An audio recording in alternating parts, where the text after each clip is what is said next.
والليل में है जुल्फ मोहम्मद की तरन्नुम, والليل में है जुल्फ मोहम्मद की तरन्नुम, والشمس में रुखसारे अहमद का तरन्नुम, والفجر में है सुबह रिसालत की बशारत, والفجر में है सुबह रिसालत की बशारत, والعصر में है दौर नबूवत की बशारत, والعصر में है दौर नबूवत की बशारत। हर फूल में है रूए मदीना का तबस्सुम, हर फूल में है रूए मदीना का तबस्सुम, शाखों के लसक में क़द आका के तकल्लुम, शाखों के लसक में क़द आका के तकल्लुम। यासीन से मौला ने कभी उसको पुकारा, यासीन से मौला ने कभी उसको पुकारा, हामी में कभी और कभी तौसीन इशारा। हर रमज में है ये रमज है कुछ आशिक माशूक के माबैन, समय चाहे जिन्हें खल्क़ में के सरवर कौनैन। उपस्थित सम्मानित मुसल्लियाने किराम, ब्रादारान इस्लाम, पर्दार आড়ালের অপেক্ষমান সম্মানিতা মা ও বোনেরা, সর্বপ্রথম ওই মহান রব্বুল আলামিনের দরবারে অসংখ্য অগণিত শুকরিয়া আদায় করছি যে মহান রব্বুল আলামিন আমাদেরকে পবিত্র রবিউল আউয়াল মাসের দ্বিতীয় জুমাতে আল্লাহ তাআলার পবিত্র ঘরখানায় কাবার টুকরা মসজিদে আসার এবং বসার কোরআন ও হাদিসের আলোচনা শোনার তৌফিক দান করেছেন। এজন্য আমরা সকলে অন্তরের অন্তরস্থল থেকে হৃদয়ের সবটুকু ভালোবাসা দিয়ে আল্লাহ তাআলার শুকরিয়া আদায় করি, আলহামদুলিল্লাহ। সম্মানিত উপস্থিতি, আমি গত জুমা আলোচনা করেছিলাম রাসূল করিম সাল্লাল্লাহু আলাইহি ওয়াসাল্লামের জীবনীর প্রথম অংশ তথা মিলাদুন নবী, জন্ম বৃত্তান্ত নিয়ে আলোচনা করা হয়েছে। রাসূল করিম সাল্লাল্লাহু আলাইহি ওয়াসাল্লামের জীবনীর দ্বিতীয় পর্ব হচ্ছে সিরাতুন নবী। আর এই সিরাতুন নবী সময়টাকে দুই ভাগে বিভক্ত করা হয়েছে, কিছু অংশ মক্কায় আর কিছু অংশ মদিনায়। মক্কায় যেটা অতিবাহিত হয়েছে সেটাকে বলা হয় মক্কি জীবনী, মদিনাতে যেটি কাটানো হয়েছে সেটাকে বলা হয় মাদানী জীবনী। আমার আজকের আলোচনা বিষয় হবে মক্কা জীবনী। রাসূল করিম সাল্লাল্লাহু আলাইহি ওয়াসাল্লাম মক্কাতে যতদিন ছিলেন, নবুয়তের পূর্বে ছিলেন 40 বছর, নবুয়তের পরে ছিলেন 13 বছর। এই পুরা জীবনীটা আল্লাহ রাসূল সাল্লাল্লাহু আলাইহি ওয়াসাল্লাম কিভাবে কাটিয়েছিলেন? নবুয়তের পূর্বে যতদিন পর্যন্ত রাসূল করিম সাল্লাল্লাহু আলাইহি ওয়াসাল্লাম ইসলামের দাওয়াত দেয় নাই, কোরআনের বাণী শুনায় নাই, তাওহীদের কথা বলে নাই, রিসালাতের কথা বলে নাই, নবুয়তের কথা বলে নাই, ততদিন পর্যন্ত শত্রু ততদিন পর্যন্ত আপন থেকে পর সকলেই আল্লাহর নবীর কাছে সকলে ভালো ছিলেন এবং সকলের কাছে নবী আল আমিন হিসাবে ঘোষিত ছিলেন। যেদিন থেকে নবী করিম সাল্লাল্লাহু আলাইহি ওয়াসাল্লাম নবুয়তের দায়িত্ব পেয়েছেন, যখন তাওহীদের বাণী শোনানো শুরু করলেন, রিসালাতের কথা শুরু করলেন, তখন থেকে সবার কাছে রাসূল খারাপ হয়ে গেছে। এমন বর্ণনা আছে, কিতাবের মধ্যে আছে, রাসূল করিম সাল্লাল্লাহু আলাইহি ওয়াসাল্লামের চাচা আবু তালেব, চাচা আবু লাহাব, আল্লাহর নবী যখন দুনিয়াতে ভূমিষ্ঠ হয়েছিলেন, আল্লাহর নবী যখন দুনিয়াতে আগমন করেছিলেন, এই সংবাদ শোনার সাথে সাথে আনন্দিত হয়ে খুশিতে নিজের একটা বান্দি ছিল, বান্দির নাম ছিল সুয়াইবা, ওই বান্দিকে আযাদ করে দিয়েছেন। এত আনন্দ প্রকাশ করেছিলেন। আর সেই চাচাকে যখন নবুয়তের দায়িত্ব পাওয়ার সাথে সাথে, ইসলামের দায়িত্ব পাওয়ার সাথে সাথে আল্লাহর নবী যখন ঈমানের দাওয়াত দিয়েছিলেন, সেই চাচাই সর্বপ্রথম রাসূল করিম সাল্লাল্লাহু আলাইহি সাল্লামকে বদদুয়া দেওয়া শুরু করেছে। আল্লাহর নবী সকলকে ডাক দিয়েছিলেন, আল্লাহর নবী সবাইকে একটি পাহাড়ের কিনারায় ডাক দিয়েছিলেন, সবাইকে একত্রিত করে আল্লাহর নবী বলেছে, এই সকল, এই কুরাইশবাসীরা শুনো, তোমরা আমাকে তো সকলে বিশ্বাস করো, ঠিক না? সবাই বলছে, হ্যাঁ ঠিক আছে মুহাম্মদ, তোমাকে আমরা কখনো অবিশ্বাস করি না, তোমাকে আমরা কখনো অস্বীকার করি না, তুমি একজন আলামিন সত্যবাদী লোক, তুমি যেই কথা বলো সেটাই সত্য, ঠিক আছে, তোমার কথা আমরা মানি।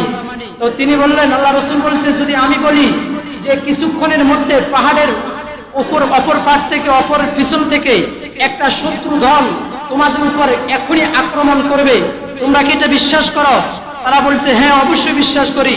তখন আল্লাহর নবী বলছে, তুমি সেটা বিশ্বাস করে থাকো, তাহলে তোমাদেরকে আমি একটি মেসেজ দিতে চাচ্ছি, সেটা হলো যে আল্লাহ তাআলা তোমাদের কাছে আমাকে নবুয়ত দিয়ে, পয়গম্বরী রিসালাত দিয়ে প্রেরণ করেছে। আমি তোমাদেরকে আজকে ঘোষণা করতে চাই, তোমরা অতীতে তোমরা যে মূর্তিগুলা পূজা করতেছ, যেগুলাকে তোমরা খোদা বলে বিশ্বাস করছো, এগুলা সব হচ্ছে মিথ্যা।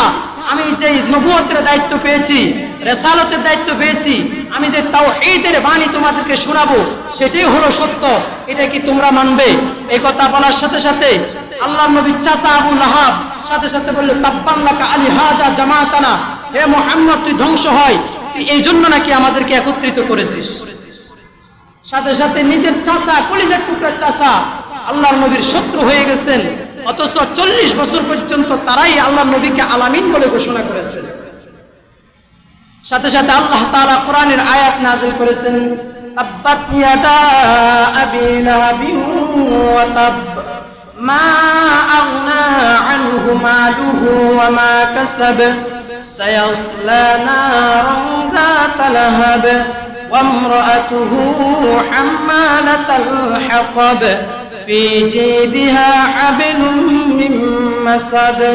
আল্লাহ তাআলা ঘোষণা করেন, হে আবু লাহাব, আমার পয়গম্বর ধ্বংস হবে না, ও আমার হাবিব, আপনি মনে কষ্ট নেবেন না, আপনি রাগ করবেন না, মনক্ষুণ্ণ হবেন না। আমি ঘোষণা করছি আবু লাহাবের কথার সাথে সাথে আমি ঘোষণা করছি আবু লাহাবের 2 হাত ধ্বংস হয়ে যাক। শুধু আবু লাহাব ধ্বংস হবে তাই নয়, আম্মালাতাল হাতাব, আবু লাহাবের স্ত্রী উম্মে জামিলা, সেও ধ্বংস হয়ে যাক। তাফসীরের কিতাবের মধ্যে লেখেন, এখানে তো বদদুয়া করেছেন শুধু আবু লাহাব, তাহলে আবু লাহাবের স্ত্রীর কথা কেন বললেন? আল্লাহর নবী যখন ঈমানের দাওয়াত দিতেছিলেন, তাওহীদের বাণী যখন শোনাইতেছিলেন, আল্লাহর নবীর সবচাইতে বেশি বিরোধিতা করেছে আল্লাহর নবীর চাচী উম্মে জামিলা, আবু লাহাবের স্ত্রী। নবী আলাইহিস সালাতু ওয়াস সালাম যখন একাকীভাবে নির্জনে যখন ইবাদতে মশগুল থাকতেন, নামাজে রত হতেন, আল্লাহর কুদরতি কদমে সিজদায় যেতেন, তখন ওই উম্মে জামিলা ওই উটের নাড়ি বুড়ি গুলা নিয়ে আল্লাহর নবীর মাথার উপর চাপা দিয়ে রাখতেন, আল্লাহর নবীকে কষ্ট দিতেন। আল্লাহর রাসূল যে জায়গা দিয়ে হাঁটতেন সেই জায়গা দিয়ে কাঁটা দিয়ে রাখতেন। আল্লাহর নবী যেখানে যাইতেন সেখানে দুর্গন্ধময় মহিলা রাখতেন। এক কথা, রাসূল করিম সাল্লাল্লাহু আলাইহি সাল্লামকে বেশি জ্বালা যন্ত্রণা কষ্ট দিয়েছেন, শারীরিকভাবে মানসিকভাবে কষ্ট দিয়েছেন এই উম্মে জামিলা। এইজন্য আল্লাহ তাআলা কোরআনের আয়াত নাযিল করতেই আল্লাহ তাআলা আবু লাহাবকে যেমন বদদুয়া দিয়েছেন, তার স্ত্রীকেও ছাড় দেয় নাই। আল্লাহ তাআলা নবীকে বলেন, পয়গম্বর আপনি মনে কষ্ট নেবেন না, মনক্ষুণ্ণ হবেন না, শুধু আবু লাহাব ধ্বংস হবে না, তার সাথে তার স্ত্রী উম্মে জামিলাও ধ্বংস হয়ে যাবে। আল্লাহ তাআলা কোরআন আয়াত নাযিল করে দিয়েছেন। বলতে চেয়েছিলাম, রাসূল করিম সাল্লাল্লাহু আলাইহি সাল্লাম সকলের কাছে আলামিন ছিলেন যতদিন পর্যন্ত নবুয়তের দায়িত্ব পান নাই ততদিন। যখন থেকে নবুয়তের দায়িত্ব পেয়েছেন তখন থেকে তারা আল্লাহ রাসূলের শত্রুতা শুরু করে দিয়েছেন। শুধু শত্রুতা নয়, একদিন দারুন নদওয়া, একটি জায়গার নাম, একটি ক্লাবের নাম, এখানে কাফেরদের গোষ্ঠীর সকলের নেতা যারা আছেন সকলে এখানে বসে আলোচনা করতেন, পরামর্শ করতেন দারুন নদওয়া। রাসূল করিম সাল্লাল্লাহু আলাইহি ওয়াসাল্লামকে বিভিন্ন ভাবে জ্বালা যন্ত্রণা যখন করতেছিলেন, আল্লাহর নবীর দাওয়াতের মিশন তো বন্ধ হয় না, তাওহীদের দাওয়াত বন্ধ হয় না, আল্লাহর নবীর দাওয়াতের মিশন চলতেছে। এমনও তারা প্রচার করতেছিলেন যে মুহাম্মদ একজন পাগল মাজনুন। ও মক্কাবাসীরা তোমরা শোনো, ওই জায়গাতে একটা পাগল আছে, ওই পাগলের কাছে তোমরা যাইও না। যদি তোমরা ওই পাগলের কাছে যাও তাহলে তোমাদেরকে ভুলভাল বুঝাবে।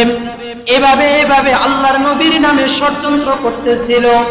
কোন ষড়যন্ত্র যখন কাজে বুঝতেছে না, তখন তারা একটি গভীর ষড়যন্ত্র করতেছিলেন, আল্লাহর নবীকে হত্যা করবেন। রাসূল করিম সাল্লাল্লাহু আলাইহি ওয়াসাল্লামকে হত্যা করার যখন ষড়যন্ত্র করলেন, ঘোষণা করলেন যিনি মুহাম্মাদের মাথা এখানে উপস্থিত করতে পারবেন, আমাদের হাতে মুহাম্মাদের মাথাটা আনিয়ে দিতে পারবে, তাকে 100 উট পুরস্কার দেওয়া হবে। এই ঘোষণা যখন জারি করে দিলেন, ওমর ইবনে খাত্তাব রাদিয়াল্লাহু তাআলা আনহু তখন ইসলাম গ্রহণ করেন নাই। ওমর রাদিয়াল্লাহু তাআলা আনহু দাঁড়িয়ে গেলেন যে আমি মুহাম্মাদের মাথা নিয়ে আসব। এই বলে ওমর রাদিয়াল্লাহু তাআলা আনহু দৌড় দিলেন ঘোড়া নিয়ে আল্লাহর নবীর মাথা মোবারক নিয়ে আসার জন্য।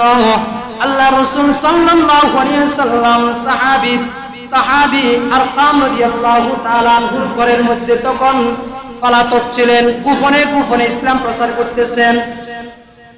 ওমর রাদিয়াল্লাহু তাআলা আনহু আল্লাহর নবীর মাথা মোবারক আনার জন্য যখন রওনা হলেন, প্রতিমধ্যে একজন সাহাবীর সাক্ষাৎ। ওই সাহাবী জিজ্ঞাসা করলো, ওমর কোথায় যাচ্ছ? ওমর বলতেছে মুহাম্মাদের কল্যাণের জন্য।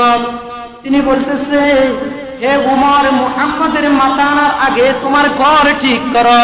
তোমার ঘরেও তো তোমার বোন আর তোমার বোনের জামাই কালিমা পড়ে মুসলমান হয়ে গেছে, তুমি কিভাবে মুহাম্মাদের মাথা আনবে?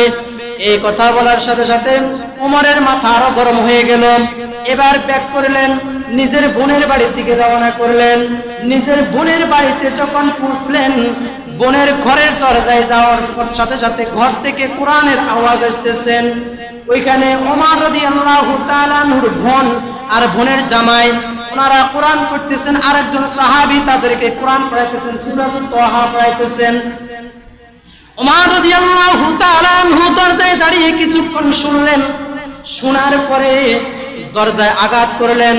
ওমর রাদিয়াল্লাহু তাআলা আনহুর বোনে দেখলো তার বোন আসলে তরবারি হাতে বোন আসছে, এবার তার রক্ষা নাই। ভাই তো খুব রাগান্বিত, গরম। ওমর রাদিয়াল্লাহু তাআলা আনহু থেকে বাঁচবে কিভাবে? তাড়াতাড়ি করে ওই যিনি শিক্ষক, যিনি পড়াইছেন ওনাদেরকে তাকে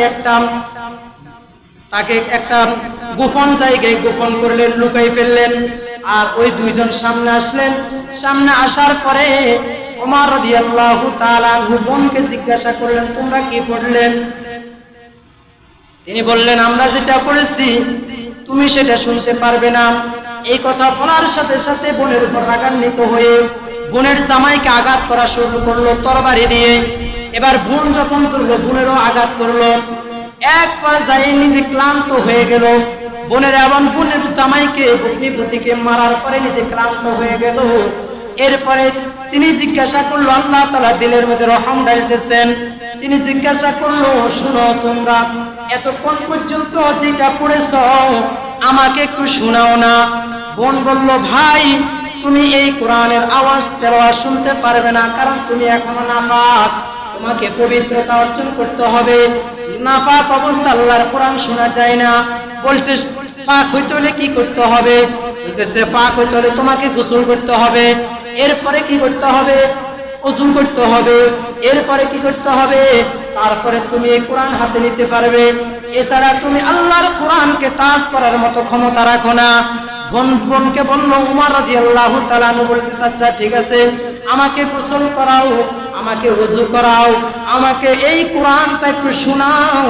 যেই কোরআনের আওয়াজ আমি কিছুক্ষণ আগে শুনতে পেয়েছি, কেমন যেন আমার দিলের ভিতর আঘাত করতেছে।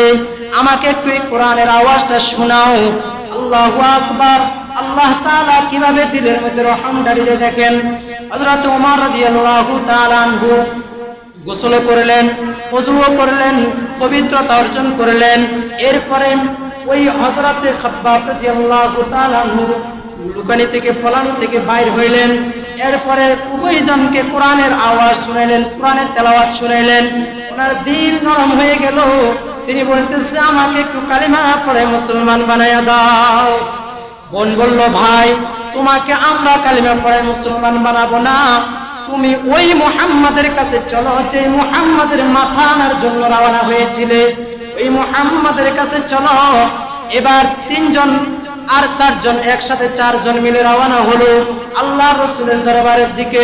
সাহাবায়ে কেরাম হযরত আরকাম রাদিয়াল্লাহু তাআলা আনহুর ঘরের গেটের মধ্যে দাঁড়ানো, কোনো লোক আসে না, কোনো আক্রমণ আসে না, এই জন্য পাহারাদারি দিচ্ছে। আল্লাহর নবীকে বলতেছে ইয়া রাসূলুল্লাহ ওমর তো আসতেছে খোলা তরবারি হাতে, আসতে কি দিব কি? আল্লাহর নবী বলল তোমরা কেউ সামনে যাইও না, আমি দেখি উমরের গতিমতি, আমি দেখলে বুঝবো যে ওমর কোন উদ্দেশ্যে আসতেছে। এর আগের দিন রাত আল্লাহর নবী দোয়া করলেন আল্লাহর কাছে, আল্লাহ দুইজন উমরের মধ্যে থেকে একজনকে আপনি ইসলামের জন্য কবুল করেন। দুইজন উমরকে, একজন হলো আবু জেহেল, আবু জেহেলের অপর নাম ওমর, অপর নাম ওমর, আর উনি হলো উমর। এবার দুইজনের জন্য আল্লাহ রাসূল দোয়া করছে, আল্লাহ এই দুই ওমর থেকে কোন একজনকে আপনি ইসলামের জন্য কবুল করেন। আল্লাহর নবীর দোয়া আল্লাহ কবুল করে ওমরের পক্ষে দোয়া কবুল করলেন। আল্লাহর নবীর দোয়া কবুল হয়ে গেল। ওমর রাদিয়াল্লাহু তাআলা আনহু আসলো। আল্লাহ রাসূল সাল্লাল্লাহু আলাইহি ওয়াসাল্লাম ওমর রাদিয়াল্লাহু তাআলা আনহুর গতিমতি দেখে ওমরের হাত ধরলেন। ওমরের হাত ধরে আল্লাহর নবীকে বললেন, আল্লাহর নবী বললেন ওমর তুমি কি উদ্দেশ্য আসলা? ওমর বলতেছে ইয়া রাসূলুল্লাহ আমি আপনার কাছে প্রশ্ন করতে চাই, আপনি যে দাওয়াতের কাজ করতেছেন, যে ঈমানের দাওয়াত দিতেছেন, এটা কি হক কিনা? আল্লাহর নবী বলল অবশ্যই হক। আল্লাহর নবীকে বলল ইয়া রাসূলুল্লাহ যদি হক হয়ে থাকে আপনি কালিমা পড়ে মুসলমান বানায়া দেন। ওমর রাদিয়াল্লাহু তাআলা আনহু কালিমা পড়ে মুসলমান হয়ে গেলেন। ওমর রাদিয়াল্লাহু তাআলা আনহু কালিমা পড়ে যখন মুসলমান হয়ে গেলেন, এবার ওমর বলতেছে যদি আপনার ঈমানের দাওয়াত, কালিমার দাওয়াত, কালিমা ইসলাম যদি হক হয়ে থাকে আর কালিমার দাওয়াত গোপনে হবে না, এবার কালিমার দাওয়াত গোপনে হবে, প্রকাশ্য হবে। ওগো নবীজি চলেন খানায়ে কাবার সামনে প্রকাশ্যে আযান দিয়ে এবার কাবা শরীফের ভিতরে নামাজ আদায় করব। तकबीर में कलमों में नमाजों में अज़ा में, तकबीर में कलमों में नमाजों में अज़ा में, ऐ नाम इलाही से मिला नाम मोहम्मद। फरमाते हैं आदम के मुझे खुल्द तरी में, लकहा हुआ तू बाब मिला नाम मोहम्मद। महबूब ने कहा सल्ले अला नाम मोहम्मद, आंखों को दिया दिल की जिला नाम मोहम्मद। उमर রাদিয়াল্লাহু তাআলা আনহু আল্লাহর নবীকে সাথে নিয়ে কাবা শরীফের সামনে চলে গেলেন। কাবা শরীফের সামনে গিয়ে ওমর রাদিয়াল্লাহু তাআলা আনহুকে নিয়ে আযান দিলেন, প্রকাশ্য আযান। এবার কাফেররা চতুর্পাশ থেকে চলে আসতেছে, কিরে মুহাম্মদের এত সাহস কিভাবে হয়ে গেল? কাবার সামনে এসে প্রকাশ্যে আযান দিতেছে, মুহাম্মদের এমন সাহস। তাড়াতাড়ি করে তারা সকলে তরবারি হাতে নিয়ে দৌড়ে দৌড়ে আসলো। আর আসি দেখতেছে পিছনে ওমর তরবারি নিয়ে দাঁড়িয়ে আছে। তারা ভাবছেন ওমর মনে হয় আল্লাহর নবীর উপর আক্রমণ করার জন্য দাঁড়িয়ে আছে। তারা ওমরকে ইশারা করতেছে তুমি আক্রমণ করো না কেন, হামলা করো না কেন?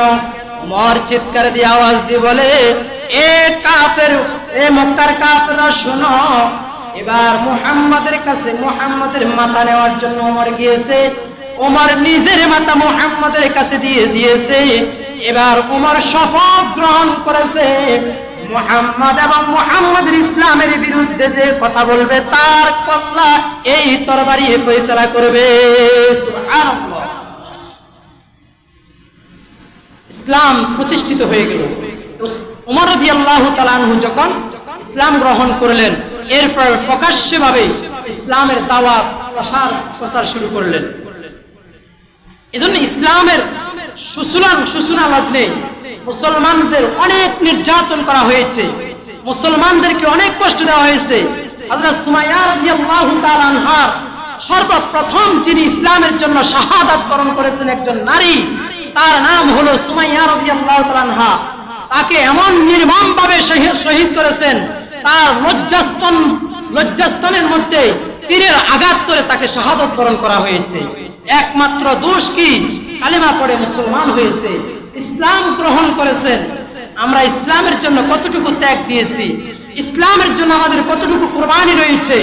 এক একটা সাহাবায়ে কেরামের কুরবানির কথা যদি স্মরণ করি, এক একজন সাহাবীকে তারা নির্মমভাবে কষ্ট দিয়েছেন। আমার আপনার বিশ্বনবী যখন এখানে মক্কার মধ্যে দাওয়াত দিতে যখন তাদের কাছে কষ্ট স্বীকার করতে দাওয়াত দিয়ে নৈরাশ হয়ে গেছেন, অসহায় হয়ে গেছেন, আল্লাহর নবী চলে গেলেন নিজের নানার দেশে তাইফের মধ্যে যে কালিমার দাওয়াত দেওয়ার জন্য। সেখানে কি আল্লাহর নবী কোনো আশ্রয় পাইলেন না। তারা রাসূল করিম সাল্লাল্লাহু আলাইহি সাল্লামকে পাগল বলে ছোট ছোট বাচ্চাদেরকে লেলিয়ে দিলেন। আর ওই সকল বাচ্চাগুলা আল্লাহর নবীর গায়ের মধ্যে পাথর মেরে মেরে রাসূলের শরীরকে রক্তাক্ত করেছেন। পুরা শরীর রক্তাক্ত হয়ে তিনবার করে আল্লাহর নবী বেহুশ হয়ে জমিনে পড়ে গেলেন।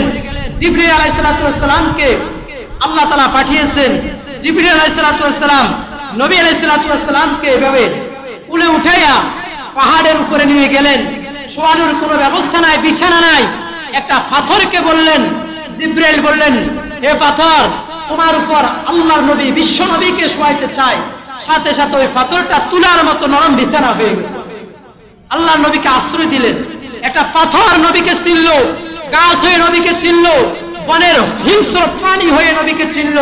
আর আমরা নবীর প্রেমিক হয়ে, নবীর উম্মত হয়ে নবীর আদর্শ আমাদের ভিতরে ঢুকাইতে পারলাম না, নবীর আদর্শ অনুযায়ী জীবন যাপন করতে পারলাম না, নবীর জন্য একটু দয়া মায়া আমার বিশ্বের ভিতরে আসলো না।